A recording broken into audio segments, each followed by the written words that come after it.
Notorious ক্রিমিনালটা ফুরফুরা শিব পীরজাদার ইতিহাস ওনার জানা আছে? ভারতের স্বাধীনতা সংগ্রামে মুসলমানদের অবদান, বাংলার মুসলমানদের অবদান, বাংলার মুসলমানকে উৎসাহিত করার পিছনে আমার দাদু ছিল, শওকতের দাদু ছিল, নটোরিয়াস ক্রিমিনালের দাদু ছিল না। রাজা পিয়ারি মোহনের ডাকে ব্রিটিশদের বিরুদ্ধে আন্দোলনের সময় আমার দাদু উপস্থিত হয়েছিল ফুরফুরার পীর আবু বকর সিদ্দিক রহমতুল্লাহ আলাইহি। ওই নটোরিয়াস ক্রিমিনালের দাদু যায়নি। সাঁওতাল বিদ্রোহের সময় সাঁওতাল সমাজের মানুষের পাশে আমার দাদু ছিল, ওই নটোরিয়াস ক্রিমিনালের দাদু ছিল না, যায়নি। ওই নটোরিয়াস ক্রিমিনাল আমাদেরকে জ্ঞান দেবে?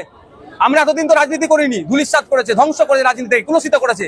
এখন রাজনীতিতে আসেছি, ওদের নোংরামি বন্ধ করবো, ওদের খাওয়া বন্ধ হয়ে যাবে, এই জন্য ফুরফুরা পীর সাহেব পীরজাদের উপরে ওদের রাগাত থেকেই ঢুকঢাক চলছিল।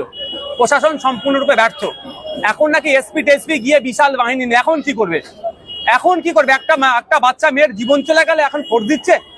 ওই গ্রামটা জানে না অনেক আগে থেকে ওই এলাকাটা উত্তপ্ত। এর আগে ওখানকার লোকাল ওসির আক্রান্ত হয়েছিল বিভিন্ন রাজনৈতিক দ্বন্দ্ব নিয়ে। এত সাহস কোথা পাচ্ছে? এই বোমা গুলি পিস্তল কোথা থেকে আসছে? প্রশাসন কি করছে? আমি এই পিরিয়ডে না, আমি মুর্শিদাবাদ গিয়েছিলাম। আমি আসার পর তো আমার গাড়িটাও আটকে ছিল। আমি বললাম চেক করুন, তারপর বলুন না চলে যায়। আমি না চেক করুন, আপনার ডিউটি পালন করুন। মানে এমএলএ এর গাড়িও ছাড়ছেন, এমএলএ গাড়ি তো কিছু যেতে পারে। আমি যখন কনফিডেন্টলি বললাম যে আমারও চেক করুন, কোনো সমস্যা নেই, তখন ছেড়ে দিল। তাহলে ওইখানে বোমগুলি পিস্তল ঢুকলো কি করে? দেখলে দেখা যাবে তৃণমূলকে আরো ওরা গ্রিন করিডোর করে ঢুকায়।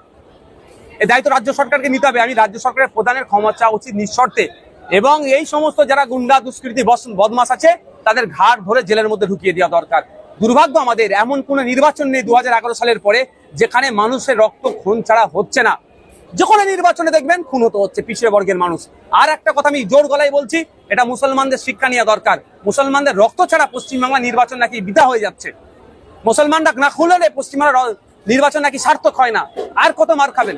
চাকরিতে 0% নিচে চলে গেছেন, শিক্ষা, স্বাস্থ্য, কর্মসংস্থান ধ্বংস হয়ে গেছে, ওবিসি সার্টিফিকেটে ধ্বংস হয়ে গেলেন। এখনো লাশ হয়ে এই লাশের রাজনীতি করবেন?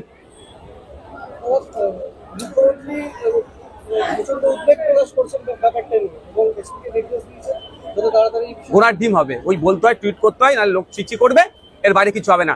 বকটুয়া কাণ্ডর পরে যেমন 11 জন মুসলিম পরিবারের মানুষজনকে শহীদ করেছিল, খুন করেছিল তাদের দলের লোকেরাই, তখন তারপরে কি বলেছিলেন মুখ্যমন্ত্রী মহাশয়? অবৈধ অস্ত্র শস্ত্র বোমগুলি পিস্তল উদ্ধার করতে। যদি উদ্ধারই হয়ে যেত তাহলে এই দিন দেখতে হতো না? আমার ভাঙড়ে আমার 3টে ভাইকে শহীদ করতো না, ভাঙড়ে আরো সাধারণ মানুষকে শহীদ করতো, ওরা খুন করতো। আজকে যে বাই ইলেকশন ছিল, তৃণমূল জয়লাভ করেছে, শুভেন্দু অধিকারী বলছেন যে তার মডেল সফল হয়েছে। দেখুন, নিজের দইকে কেউ কি টক বলবে না। 12,000 ভোট কমেছে, এটা মাথায় রাখা দরকার শুভেন্দু বাবু। হিন্দু ভাই করলে হিন্দু ভাইরা ভোট দেবে না, অত